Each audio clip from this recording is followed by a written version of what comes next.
हाँ जी, स्वागत है आप सभी का इंडिया टैक्स चैनल पे। टैक्स रिलेटेड अपडेट्स पाने के लिए आप हमारे चैनल को सब्सक्राइब कर सकते हैं। तो चलिए आज बात करेंगे उन 10 ट्रांजैक्शंस के बारे में जो कि इनकम टैक्स डिपार्टमेंट हमारा मोस्टली ट्रैक करता है। मतलब इन 10 ट्रांजैक्शंस पर इनकम टैक्स डिपार्टमेंट की सबसे ज़्यादा नज़र रहती है। तो चलिए शुरू करते हैं। सबसे पहले फर्स्ट हम बात करेंगे, अगर हम अपने सेविंग अकाउंट में कैश डिपॉजिट करते हैं या फिर विड्रॉल करते हैं 10 लाख तक, इसकी लिमिट 10 लाख है कि अगर हम किसी फाइनेंशियल ईयर में 10 लाख तक अपने सेविंग अकाउंट में डिपॉजिट या विड्रॉल करते हैं कैश को, तो इस तरह की ट्रांजैक्शंस पर इनकम टैक्स डिपार्टमेंट की सबसे पहले नजर जाती है। उसके बाद मैं आपको एक बात जरूरी यहाँ बता दूं, ये 10 लाख हमारा जो कैश हम डिपॉजिट कर रहे हैं, विड्रॉल कर रहे हैं, ये जरूरी नहीं है कि हमारा सिंगल एंट्री में हो। मान लीजिए हमने साल में, पूरे साल में 20 एंट्री करी और 10 लाख हमने कैश डिपॉजिट कराया, तो इस पे इनकम टैक्स डिपार्टमेंट की हमारी नजर रहती है। और अगर आप ऐसी कोई ट्रांजेक्शन्स करते हैं तो हमारा बैंक जिसमें आप ये ट्रांजेक्शन्स करते हैं, इसकी इंफॉर्मेशन इनकम टैक्स डिपार्टमेंट को देता है। अब नेक्स्ट बात करेंगे कि ऐसे ही हमारा अगर करंट अकाउंट, मान लीजिए अब करंट अकाउंट में लिमिट 50 लाख कर दी गई है कि मान लीजिए कैश अगर आप डिपॉजिट करते हैं या फिर विड्रॉल करते हैं 50 लाख तक अपने करंट अकाउंट में किसी फेक फाइनेंशियल ईयर में, तो बैंक हमारा उस चीज की भी इंफॉर्मेशन, अगर 50 लाख तक हमने कैश विड्रॉल किया है या डिपॉजिट किया है करंट अकाउंट में, उसकी इंफॉर्मेशन बैंक हमारा इनकम टैक्स डिपार्टमेंट को दे देता है। और यहाँ पे भी एक यही कंडीशन है कि जरूरी नहीं है कि सिंगल ट्रांजैक्शन से आपने 50 लाख विड्रॉल किया हो कैश या फिर 50 लाख डिपॉजिट किया हो। इसमें मल्टीपल ट्रांजैक्शन, जितनी भी साल में, पूरे साल में आपकी 50 लाख की ट्रांजैक्शन अगर आपने कैश डिपॉजिट किया है, विड्रॉल किया है, सारे ट्रांजैक्शन को मिला के यहाँ 50 लाख काउंट किया जाएगा। अब थर्ड हम बात करेंगे फिक्स डिपॉजिट की। अगर मान लीजिए आपने 10 लाख का फिक्स डिपॉजिट किया है एक ही बार में, मतलब कि आपने 10 लाख का या तो कैश से फिक्स डिपॉजिट कर दिया या फिर यहाँ पे आप चाहे डिजिटल कर रहे हैं, कुछ भी आरटीजीएस करवा रहे हैं, आईएमपीएस करा रहे हैं, उससे एफडी क्रिएट बनवा रहे हैं अपनी, तो इसकी भी information bank income tax department को देता है। तो ये सारी जो इन्फॉर्मेशन इनकम टैक्स डिपार्टमेंट को देता है, इनकम टैक्स डिपार्टमेंट इसे वेरीफाई करता रहता है। और अगर उसे अगर आपकी आईटीआर में और इन कुछ ट्रांजैक्शंस में डिफरेंस मिलता है तो वो आपको नोटिस भेजता है। अब नेक्स्ट बात करेंगे bill payment of credit card. अब आजकल का लोगों का ट्रेंड हो गया है कि क्रेडिट कार्ड रखते हैं लोग बहुत ज्यादा, शॉपिंग करनी हो या कहीं पेमेंट करनी हो तो क्रेडिट कार्ड से लोग पेमेंट करते हैं। अब मैं आपको एक बात बता दूं, अगर आपने क्रेडिट कार्ड का यूज किया और उसके बाद आप उसकी पेमेंट कर रहे हैं बिल की, तो अगर आप 1 लाख से ऊपर कैश में पेमेंट कर देंगे तो आपका ये इनकम टैक्स डिपार्टमेंट के पास इंफॉर्मेशन चली जाएगी, क्रेडिट कार्ड कंपनी आपकी इनकम टैक्स डिपार्टमेंट को इंफॉर्मेशन दे देगी। और 10 लाख अगर आपने डिजिटल मोड से पेमेंट करी है, मान लीजिए आरटीजीएस करी है, आईएमपीएस करी है, इनकी पेमेंट करने के लिए क्रेडिट कार्ड के बिल की, तो 10 लाख यहाँ पे लिमिट है। अगर आप इतने पेमेंट कर देते हैं तो इनकम टैक्स डिपार्टमेंट को इसके बारे में इंफॉर्मेशन आपकी क्रेडिट कार्ड कंपनी दे देगी। नेक्स्ट बात करेंगे डिमांड ड्राफ्ट। अगर मान लीजिए किसी पर्सन के अगेंस्ट आपने डिमांड ड्राफ्ट इशू किया है या किसी भी इंस्टीट्यूशन के अगेंस्ट आपने डिमांड ड्राफ्ट इशू किए हैं, तो यहाँ पे भी एक लिमिट है।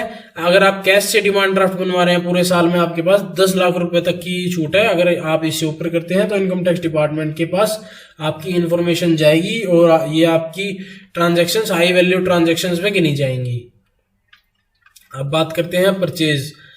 मान लीजिए अब आप शेयर्स परचेज करते हैं, आजकल लोगों का हो गया है कि हम ट्रेडिंग करेंगे और मनी अर्न करेंगे, तो इसमें भी यहाँ पे एक इंफॉर्मेशन दी गई है कि अगर आप शेयर परचेज करते हैं किसी कंपनी के, मान लीजिए आपने किसी कंपनी के शेयर परचेज किए और उसकी वैल्यू 10 लाख, आपने 10 लाख रुपीज के शेयर परचेज कर लिए किसी कंपनी के, तो वो कंपनी क्या करेगी, आपका जो पैन नंबर की डिटेल्स हैं जिसमें आपने परचेज करा है सब कुछ, ये सब कुछ उठा के इनकम टैक्स डिपार्टमेंट को दे देगी वो कंपनी जिसके आपने शेयर परचेज किए होंगे।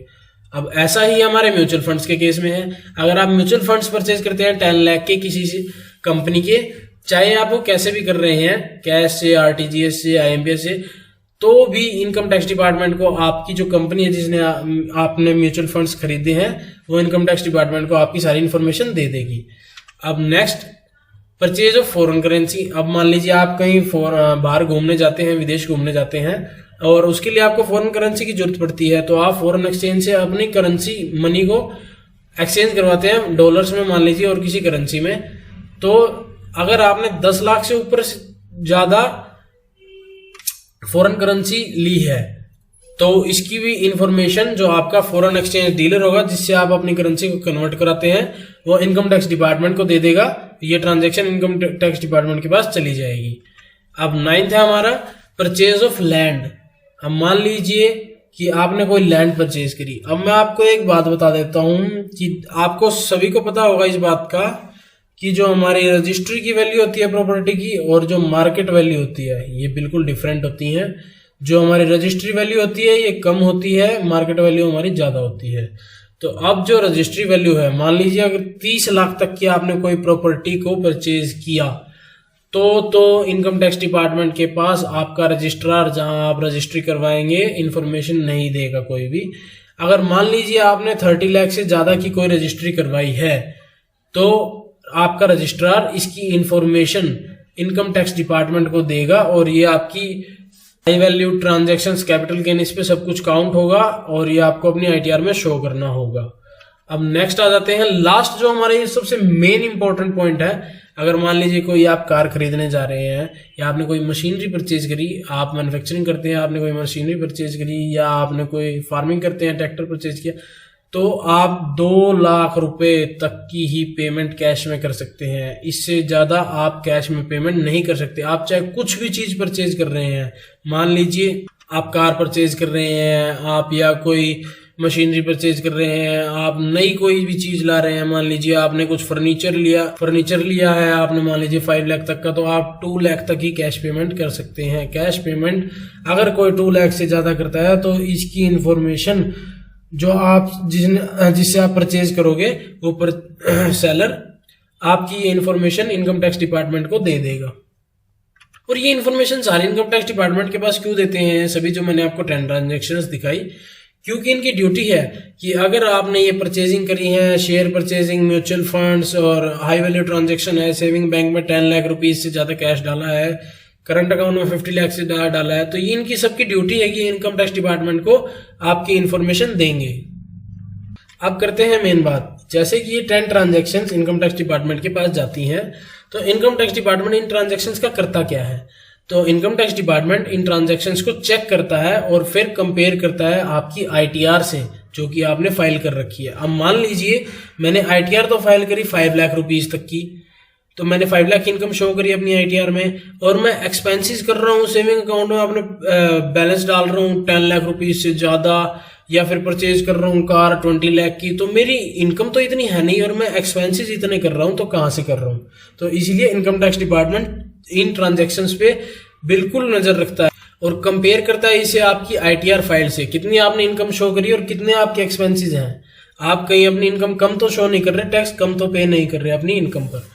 तो अब मैं उसके बाद बता देता हूं कि अगर आप इनकम टैक्स डिपार्टमेंट को कुछ ऐसी डिस्क्रिपेंसी लगती है, कुछ ऐसा लगता है कि आपने कुछ इनकम नहीं शो करी है और आपके एक्सपेंसेस ज्यादा हैं, तो वो आपके पास एक नोटिस भेज सकता है कि आपका सोर्स ऑफ इनकम कहाँ है जहां से आप ये एक्सपेंसेस कर रहे हो, और इसके बाद वो आपसे रिप्लाई भी मांग सकता है कि आप इसका रिप्लाई कीजिए, आपका सोर्स ऑफ इनकम क्या है।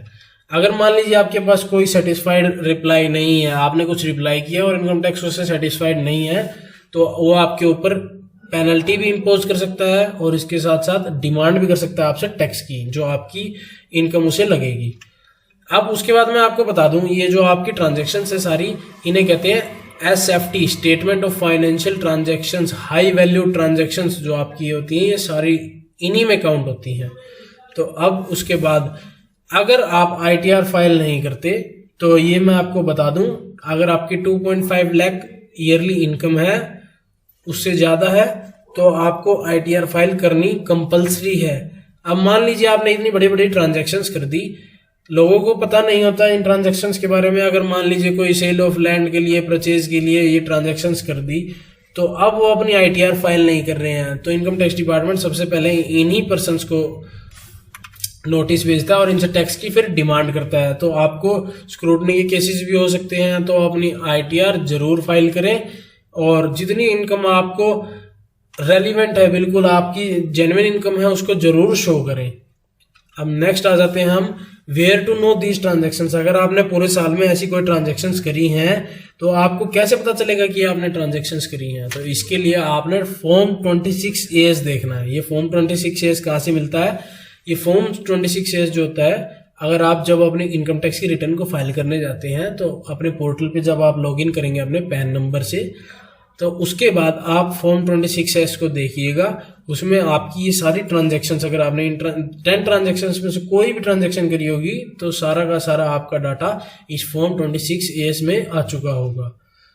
तो अब मान लीजिए आपने हाई वैल्यू ट्रांजैक्शंस करी है, तो क्या करना है आपको इन पर टैक्स पे करना है। आपको इनके आंसरिंग रखनी है कि मैंने इन ट्रांजैक्शंस का क्यों की, किस लिए करी मैंने ये ट्रांजैक्शंस।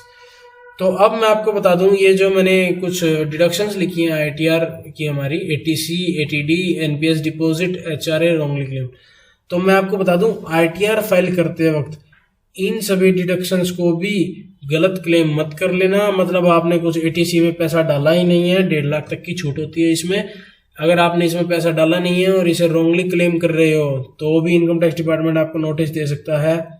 ATD में मेडिकल क्लेम में आपने कुछ डिडक्शन क्लेम कर ली और आपने मेडिकल पॉलिसी को ले नहीं रखी है तो इसमें भी आपको नोटिस आ सकता है। NPS में पैसा, मान लीजिए आपने डिडक्शन ले ली, हमारे पास एक 50,000 की छूट होती है 80CCD 1B में, और अगर आपने इसमें बिना पैसा डाले ही क्लेम कर लिए डिडक्शन तो भी आपको इनकम टैक्स की तरफ से नोटिस आ सकता है। HRA हमारी हाउस रेंट अलाउंस की रिसिप्ट होती हैं, तो अगर आपने ये भी रॉन्गली क्लेम कर ली तो आपको नोटिस आ सकता है। तो डिडक्शंस बिल्कुल ध्यान से क्लेम करें, जो आपकी जेन्युइन डिडक्शंस हैं उन्हीं को क्लेम करें और सारी इनकम शो करें अपनी, जितनी भी आपको इनकम हुई है साल में, और उसके ऊपर टैक्स पे करें। अब मैं आपको एक बात जरूर बता दूं लास्ट में कि जो अब की बार हमारा न्यू इनकम टैक्स का पोर्टल है उस पे जो हमारा डाटा है वो प्री फिल्ड आ रहा है। मतलब मान लीजिए आपका जितना TDS कटा है वो सारा यहाँ शो अपने आप उठा लेगा। इनकम जितनी आई है आपकी फॉर्म 16 से जनरेट हुई है, फॉर्म 16A से आपको कोई इंटरेस्ट मिला था, तो ये सारा का सारा इनकम टैक्स हमारा न्यू पोर्टल अपने आप उठा के ला रहा है। इसलिए आप अपनी कोई भी इनकम को हाइड मत करें, सारी की सारी इनकम आपकी शो कर दें, नहीं तो आपको नोटिस जरूर आ सकता है। तो ये सारी इंफॉर्मेशन आपको डराने के लिए नहीं, ये आपकी इंफॉर्मेशन के लिए है ताकि आपकी इससे नॉलेज बढ़े और आप अपनी ट्रांजैक्शंस को ध्यान से करें। जिन कुछ पर्सन्स को इन ट्रांजैक्शंस के बारे में नहीं पता होता, उन्हें इनकम टैक्स से नोटिस आ जाता है, तो इन ट्रांजैक्शंस को ध्यान से करें। वीडियो अगर एजुकेशनल लगी हो, नॉलेज फुल लगी हो, तो वीडियो को शेयर करें, चैनल को सब्सक्राइब करें। ऐसी टैक्स रिलेटेड वीडियोस और इन्फॉर्मेशनल वीडियोस हमारे चैनल पर हम डेली बेसिस पे लाते रहते हैं, नई नई वीडियोस। तो आप चैनल को सब्सक्राइब करें ताकि वीडियोस आप तक सबसे पहले पहुंच जाएं। Thank you.